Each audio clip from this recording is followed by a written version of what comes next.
আর গুনাহ খাতা ভুল ভ্রান্তি আল্লাহ পাক যেন মাফ করে দেন। তাবলীগ ইজতেমায় যাওয়া কি জায়েজ? এক ভাই জিজ্ঞেস করেছেন তাবলীগ ইজতেমায় যাবেন কি উদ্দেশ্যে। যদি বলেন যে আমি দিন শিখার উদ্দেশ্যে, সহি দিন শিখানো হয় না, সহি দিন সেখানে শেখানো হয় না। কারণ দিন শিখার উৎস হচ্ছে কোরআন এবং সহি সুন্নাহ, সহি হাদিস। কোরআন এবং সহি হাদিস সেখানে শেখানো হয় না। তাতে শেখানো হয় ফাজাইল আমল, তাতে সহি হাদিস আয়াতের সাথে সাথে জয়ীব জাল কিচ্ছা কাহিনী এসব রয়েছে। আর সেটা একটা সুফি দল, যে হ্যাঁ সুফি বিদআতপন্থী দল, সুতরাং সেই দল কখনো সহি রাস্তা আপনাকে দেখাবে না, সহি রাস্তায় নিয়ে যাবে না।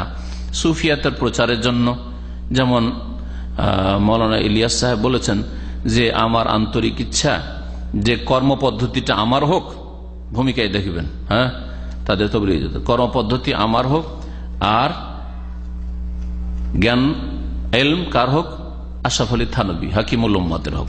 তার মানে আশরাফ আলী থানভী সাহেব যে ধর্মীয় মতবাদ পেশ করেছেন, তার যে শিক্ষা রয়েছে সেই শিক্ষা হচ্ছে হানফিয়াত তাকলিদ আর সুফিয়াত, সুফিইজম এবং হানফি মযহাবের গোঁড়া একজন মুকাল্লিদ হওয়া। এই দুটো টার্গেট তার শিক্ষার, এই দুটোর বাস্তবায়ন হচ্ছে তাবলীগ জামাতের লক্ষ্য উদ্দেশ্য।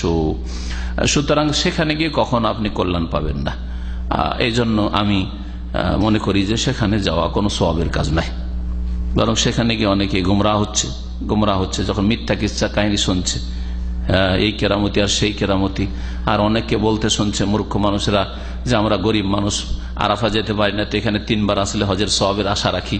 এগুলি প্রচার মাধ্যম টিভিওয়ালারা তাদের সাক্ষাৎকার নিয়েছে, সেটা আমি নিজের কানে শুনেছি, বলছে লোকেরা যারা খেদমত করছে ওইখানে। তো কথা হচ্ছে যে এই গুমরাহি থেকে বাঁচার জন্য দিন শিখেন, নিজের বাড়ি আশেপাশে কোরআন সুন্নাহর কথা যেখানে শেখানো হচ্ছে দিন শিখেন। জি, আজকাল ইন্টারনেটে সহি দিন কোরআন সুন্নাহ ভিত্তিক শিখার ব্যবস্থা রয়েছে, তাই শিখুন। আর সংশোধনের জন্য কোনো কথা শুনবে না, কথা বুঝতে পারছেন? কখন এই আশা করি না যে ওখানে গিয়ে আমি তাদের সংশোধন করবো বা ওখানে গিয়ে তাদের ভুল ধরবো। আপনি কি ভুল ধরবেন? কি যারা ভুল ধরবে তাদের কথা শুনবে না, তো আপনি কি ভুল ধরবেন? আপনি তাদের কিতাব পড়েন আর কোরআন হাদিসের সাথে মেলান, তাতেই ভুল ধরতে পারবেন বাড়িতে বসে বসে। বুকের নিচে বালিশ রেখে ঘুমানো, পেটের ভরে ঘুমানো, বুকের ভরে পেটের ভরে ঘুমানো জায়েজ নাই। ইন্না হাযিহি জিজাতু আহলিন নার, এটা জাহান্নামীদের শোয়ার তরিকা। জাহান্নামীদেরকে মুখের ভরে ফেলা হবে, জ্বলতে থাকবে। আর আরেকটা হাদিস রয়েছে ইন্না হাযিহি জিজাতুন লা ইউহিব্বুহাল্লাহ, আল্লাহ পাক এইরকম শোয়া পছন্দ করেন না, ঘৃণা করেন। সুতরাং পেটের ভরে বুকের ভরে অনেকে শুয়ে থাকেন গা পাড়া দিয়ে এরকম করে, হ্যাঁ এইভাবে শোয়া ঠিক নয়, মাকরুহ, অপছন্দনীয়, আর স্বাস্থ্যের জন্য চরম ক্ষতিকর, আর মৃত্যুকে ঘনিয়ে নিয়ে আসে। এটা সায়েন্টিফিক কথা। কিছুদিন আগে আমি আরবি একটা এতে পড়লাম, গবেষণায় পড়লাম, যারা বুকের ভরে বেশি বেশি শয় তাদের আয়ু কমে যায়, হার্ট অ্যাটাকের ঝুঁকি খুব বেশি থাকে। জি, সবচাইতে উত্তম শোয়া হচ্ছে যেভাবে নবী সাল্লাল্লাহু আলাইহি ওয়াসাল্লাম শুয়েছেন, ডান দিকে কাত হয়ে শোয়া, আর মাথার তলায় আপনার হাতটা দিয়ে। আর একটা হয়তো বলতে চাইছেন আমাদের প্রশ্নকারী ভাই যে বুকে বালিশ নিয়ে মানে কোল বালিশ নিয়ে। আমি মনে করি কোল বালিশ নিয়ে শোয়াটাও ভালো কাজ নয়, বিশেষ করে অবিবাহিতদের জন্য, কারণ এতে চরিত্রের অবনতি ঘটতে পারে। অথবা বিবাহিত কিন্তু বউ নেই, স্ত্রী সাথে নেই, সব প্রবাসী, আর বালিশ নিয়ে ঘুমাচ্ছেন, আর তখনও ধ্যান আসে যে বালিশই হয়তো আমার বিবি সাহেবা, বুঝতে পারছেন? যার ফলে আমি এই শোয়াটাও ঘৃণা করি। আমার প্রথম দিকে শ্বশুর বাড়িতে যখন নতুন জামাই হয়ে গেছি, তো কোল বালিশ একটা বিষয় থেকেছে, কখনো নেই। কোল বালিশটা একটা ফ্যাশন, খুব বেশি স্পেশাল মেহনত আছে। তারপরে এই বিভিন্ন হোটেলগুলোতে থেকে এলাম, প্রত্যেকটা হোটেলে কোল বালিশ থাকে, কখনো কোল বালিশ ব্যবহার করি না। অথচ আমি সেখানে গিয়ে ব্যাচেলার থাকি, কখনো না। চরিত্রের অবনতি ঘটতে পারে, হয় এরকম আর কি, হতে পারে। জি, শয়তান চান্স নেবে। কালেমা পড়ার ক্ষেত্রে আপনি পড়লে আশহাদু দিয়ে পড়েন, সবচেয়ে ভালো, ইখতিলাফ মুক্ত হয়ে যান। আশহাদু আল্লা ইলাহা ইল্লাল্লাহ ওয়া আশহাদু আন্না মুহাম্মাদান রাসূলুল্লাহ বা আবদুহু ওয়া রাসূলুহু, দুই রকম পড়তে। রাসূলুল্লাহ বলতে পারেন, আশহাদু আন্না মুহাম্মাদান রাসূলুল্লাহ ওয়া আশহাদু আন্না মুহাম্মাদান আবদুহু ওয়া রাসূলুহু। আসলে এটা আমাদের এই মগজে এই জন্য ঢুকেছে যে কলমা 5 কলমা। প্রথম কলমা তাইয়্যিব লা ইলাহা ইল্লাল্লাহ মুহাম্মাদুর রাসূলুল্লাহ, দ্বিতীয় কলমা আশহাদু আল্লা ইলাহা ওয়া আশহাদু আন্না মুহাম্মাদান আবদুহু ওয়া রাসূলুহু, তিসরা কলমা তামজিদ, চৌথা কলমা তাওহীদ। এইসব বানানো কথা, এসব বুঝতে পারছেন? যার ফলে এইসব সংশয় এসছে। আর না হলে এইভাবে শাহাদাতের সাথে কালেমাটা পড়েন, তাহলে সংশয় থাকবে না, ইখতিলাফ থাকবে না, দ্বিমত থাকবে না। বাকি লা ইলাহা ইল্লাল্লাহ আর মোহাম্মদ রসুল্লাহ যদি পাশাপাশি বলা যায় তো জায়েজ না না জায়েজ, এই ক্ষেত্রে কিছু লোকেরা বাড়াবাড়ি করে থাকে আমাদের সৈয়দের ভাইদের। এই বাড়াবাড়ি আমি পছন্দ করি না, এমন বাড়াবাড়ি পর্যন্ত যেটা শিরক হয়ে যাবে। আর শিরক কেন হবে? পাগল, লা ইলাহা ইল্লাল্লাহ একটা কালেমা, আর তারপর জুমলা মুস্তানিফা আলাদা কালেমা, মোহাম্মদ রসুল্লাহ দুটো আলাদা কালেমা। আর এর মানে থোড়া এটা হইলো অল্প বিদ্যা পড়ে আর বড় বড় ফতুয়া। লা ইলাহা ইল্লাল্লাহ মানে যিনি আল্লাহ উনি মোহাম্মদ, কোথায় এটা বোঝা গেল? এতে তো বোঝা যায় না। হ্যাঁ, পাশাপাশি আল্লাহ মোহাম্মদ থাকলে আল্লাহ মোহাম্মদুন, যদি এরকম আল্লাহ মোহাম্মদ, ওখানে শিরকের আশঙ্কা আছে। কিন্তু লা ইলাহা ইল্লাল্লাহ, আল্লাহ ছাড়া কেউ সত্য মাবুদ নেই, একটা কালেমা হয়ে গেল। মোহাম্মদ রাসূলুল্লাহ, মোহাম্মদ আল্লাহ পাকের রসুল। আর এখানে শাহাদাত কথাটি উজ্জ আছে। আমরা অনেক কথাতে উজ্জ বলি, আরবি তো আছে, বাংলা তো আছে, উজ্জ থাকে না? দেশে যাবেন? হ্যাঁ যাবো বা যাবো না? দেশে দেশে কথাটা তো বললেন না, কোথায় যাবেন তাহলে? কেন যাবো না বললেন? বা যাবো, কোথায় যাবেন? আপনি যেটা বললেন ঠিক না। তো কথা হচ্ছে যে এইরকম উজ্জ আছে প্রত্যেকটা এতে। তো কেউ যদি এখানে আসাদ নাও বলে তবু আসাদ আর আছে।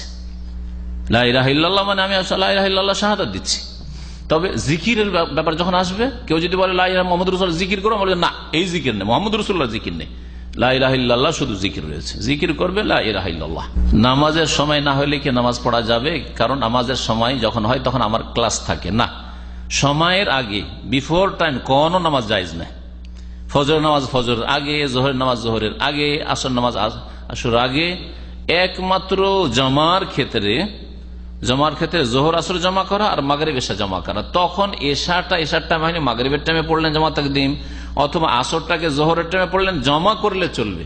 কিন্তু জমা করলেন না, জোহর পড়ে নিলেন আর 1 ঘন্টা পরে ভাবছেন যে আমি তারে সফরে চলে যাবো, তা আসরটা পড়ে নি, জায়েজ নাই, এখন আর কোনো চান্স নেই আপনার জন্য। ভালো করে মনে রাখেন, জমা যখন করবেন তখন শরীয়তে পারমিশন আছে, নবী সাল্লাল্লাহু আলাইহি ওয়াসাল্লাম করেছেন জমা, সফরে করেছেন, বৃষ্টিতে, ভয়ে ইত্যাদি, এসব করতে পারেন আপনি শরীয়তের মাসলায়। কিন্তু আপনি এই যুক্তি পেশ করবেন যে যদি আপনি জমা করতে পারেন 12টার সময় জোহরের সাথে আসর, তো আমি আসরটাকে জমা করলাম না, 2টার সময় যদি পড়ে নি তো কেন পড়তে পারবো না? হ্যাঁ পারবেন না, কারণ এটা জমা হইল না।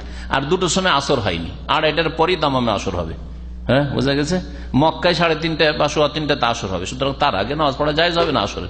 কিন্তু জমা করে নেন, অসুবিধা নেই। 12:30 12:15 মক্কায় জোহর হচ্ছে, ওই সময় আসর জমা করেন, মাগরিব সময় এসে জমা করেন, কোনো অসুবিধা নেই। ক্লাস থাকে। হ্যাঁ, তো এর সমাধান হচ্ছে যে আপনি ক্লাসের সময় অনুমতি নিয়ে গিয়ে নামাজ পড়ে নেবেন। আর যদি তাও সম্ভব না হয় তাহলে নামাজের তো লম্বা টাইম রয়েছে, জামাতটা ছেড়ে দেবেন, কিন্তু ক্লাসের শেষে যখন টিফিন হবে তখন নামাজ পড়ে নেবেন।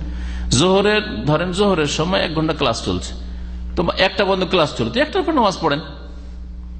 আমাদের বাচ্চারা কখনো কখনো এরকম হয়, মেয়েদের স্কুলগুলোতে এরকম হয় যে অনেক সময় ওখানে হয়তো নামাজ পড়ায়নি, 1টার সময় ছুটি আসে, 1টা এসে বাসায় নামাজ পড়ছে, হইতে পারে মাঝে মধ্যে এরকম হয়ে যায় কখনো, যদিও ওখানে নামাজ পড়ার ব্যবস্থা আছে, কখনো কখনো হইতে পারে। বিশেষ করে প্রাইমারিতে যেসব ছেলে মেয়েরা থাকে ওদের ক্ষেত্রে এরকম হয়, হয়তো নামাজ পড়ায় না কোনো মাদ্রাসায়, আজকে ছুটি দিয়ে দিয়েছে, অথচ নামাজের টাইম হয়ে গেছিল, এসে নামাজ পড়ছে, জামাত পায়নি, কখনো এরকম হইতে পারে। কিন্তু একটা মুসলিম প্রতিষ্ঠানে অবশ্য নামাজের টাইমে নামাজের ব্যবস্থা থাকা উচিত, আর না হলে সে মুসলিম প্রতিষ্ঠানের মালিকরা গুনাহগার হবে। দুধ মা কাউকে করার জন্য, হ্যাঁ, শরীয়তের মাসলা হচ্ছে যে দুধ পান করার বয়সেই সেই বাচ্চাকে দুধ পান করতে হবে, এটা হচ্ছে অধিকাংশ আইম্মায়ে কেরামদের মত। কিন্তু সালেম মাওলা হুযায়ফা ওকে লালন পালন করছিলেন কোন এক সাহাবী, যখন একটু বড় হইতে লাগলো, এই তো সমস্যায় পড়ে গেল, আমি ছেলে বড় হয়ে যাবে, থেকে কেমন করে লালন পালন করবো, আমার স্ত্রীর সামনে কি করে আসবে? রাসূলুল্লাহ সাল্লাল্লাহু আলাইহি ওয়াসাল্লামের কাছে অভিযোগ করেন, ইয়া রাসূলুল্লাহ, এই তো আমাদের কোনো ছেলে সন্তান নাই বা ছেলে নাই, তো এই ছেলেটাকে তো রেখেছি, তো বড় হইতে যাচ্ছে, তো বড় হলে তো বাড়িতে রাখা যাবে না। আর আজকালকার মতো বিহায়া বেপরদা তো কোনো ব্যাপার না, ও নিজের ছেলের মতো, কিন্তু আসলে তো নিজের ছেলের মতো হয় না। তখন নবী সাল্লাল্লাহু আলাইহি ওয়াসাল্লাম বলে যে তোমার বিবিকে বলো যে দুধ পান করিয়ে দিক। অথচ ছেলেটা তখন প্রায় সাবালক হতে চলেছিল, মানে 14-15 হয়তো হয়ে গেছে। নবী সাল্লাল্লাহু আলাইহি ওয়াসাল্লাম দুধ পান করিতে বললেন, ইয়া রাসূলুল্লাহ, ছেলে বড় হয়ে গেছে, বলছে তো দুধ পান করিয়ে দাও, দুধ পান করিতে। এখন এই মাসলা শুধু এই সালেমের সাথে খাস আর এই ঘটনার সাথে, নাকি প্রয়োজনের তাগিদে আর কারো জন্য চলবে? জুমহুর অধিকাংশ আইম্মায়ে কেরাম সবাই বলছেন না, কারো জন্য চলবে না, এটা এই খাস ঘটনা।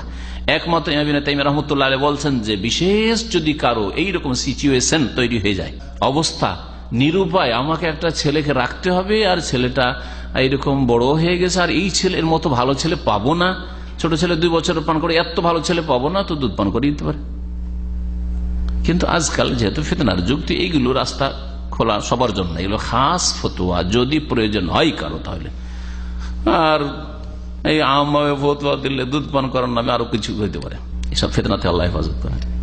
আর না হলে অধিকাংশ আইম্মায়ে কেরাম, হানাফি, শাফি, মালিকি, হাম্বলি সমস্ত ওলামার ফতোয়া যেটা খাস ঘটনা, ওই সালেমের সাথে খাস। জি, মজার কথা আমি এতগুলো কথা বের করতে চাইছিলাম না, কিন্তু টেনে টেনে বের করেই দিলাম। তো হানাফিরা এই হাদিসের ভাষ্যতে লিখছে যে সালেমের বিবি দুধটাকে দুহে দহন করে তারপরে তখন ওই বাচ্চাকে পান করেছে। আবার এই কথাটা কোথায় আছে? কোন হাদিস নেই। যখন আসল নীরব তখন নীরব, যেমন ভাবে সাধারণ পান করেছে ওই পান করেছে, ছোট থেকে ছেলেটাকে মানুষ করেছে, বাড়িতে মানুষ এখন সাবালক হয়ে যাচ্ছে, পান করিয়ে দিয়েছে হয়তো। আর সেটা নির্জনে হবে না, তার স্বামীর সামনে অথবা সবার সামনে, বুঝতে পারছেন? নির্জনে পান করতে কি হয়? যেসব নামাজ জেহরি নামাজ, জোরে তেলাওয়াতে উচ্চস্বরের নামাজ, সেই নামাজগুলি মহিলারা বাড়িতে পড়লে জোরে পড়বে। হ্যাঁ, জোরে পড়বে, অপর পুরুষকে শোনাইবে না, নিজেকে শোনাবে, আশেপাশের লোক, স্বামী, বাচ্চারা শোনো, কোনো অসুবিধা নেই। সেই বাড়িতে দেবর ভাসুর যদি থাকে বা কেউ যদি দুলাভাই থাকে তাদের শোনাবে না, কিন্তু গैर মাহরামকে কিন্তু মাহরাম পুরুষরা শুনলে অসুবিধা নেই। আমার মেয়েরা, তারপরে আমার ওয়াইফ নামাজ পড়ে, তাদের উচ্চস্বরে তেলাওয়াত করাই, জোরে তেলাওয়াত করো। আমি হয়তো নামাজ পড়ে চলে এসেছি, ওরা জামাত শুরু করেছে, উচ্চস্বরে তেলাওয়াত করে, আমি একটু শুনে দেখলাম বাচ্চাদের তেলাওয়াত কেমন হয়।